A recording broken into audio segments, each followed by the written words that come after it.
Welcome to மைதிலிஸ் kitchen. இன்றைக்கி தயிர் இட்லி எப்படி பண்ணுறதுன்னு பார்க்கலாம் வாங்க.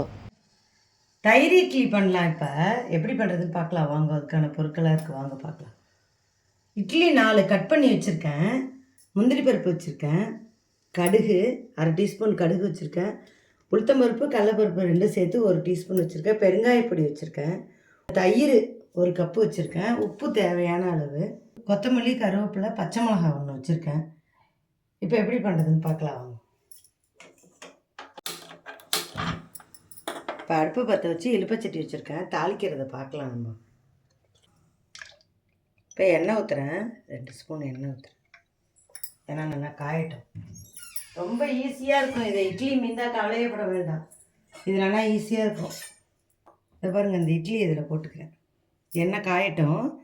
இட்லி பாருங்கள், கட் பண்ணி வச்சுருக்கேன். 4 பெரிய இட்லியாக ஊற்றினேன், கட் பண்ணி வச்சுட்டுருக்கேன். இந்த மாதிரி கடுகு போடுறேன். உளுத்தம்பருப்பு கடலைப்பருப்பு போடுறேன்.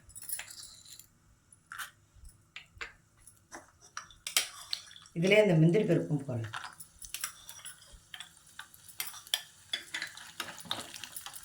நல்லா வெடிக்கிட்டேன்.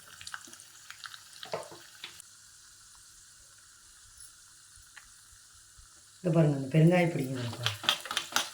நல்லா கடுகு எல்லாம் வெடிக்கட்டும். உளுத்தம்பருப்பெல்லாம் செவக்கட்டும். அப்புறம் பச்சை மிளகா போடுறதுக்கு. கடுகு வெடிச்சிட்டு இப்போ பச்சை மிளகா போடுறேன். கருவேப்பிலையும் இதிலே போடுறேன்.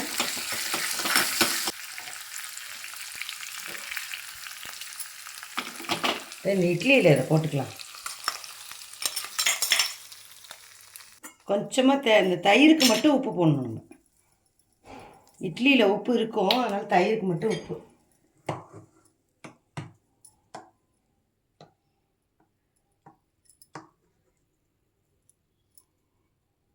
தயிர் ஊற்றுறேன். இது நல்லா ஜோராக இருக்கும். நல்லா இருக்குமேனு யோசிக்காது, அது நல்லா இருக்கும். தயிர் இட்லி சூப்பராக இருக்கும். கலந்து ஒரு 1/2 மணி நேரம் கழிச்சு சாப்பிட்டு பாருங்கள். இதிலே இந்த கொத்தமல்லியும் நம்ம போட்டுடலாம்.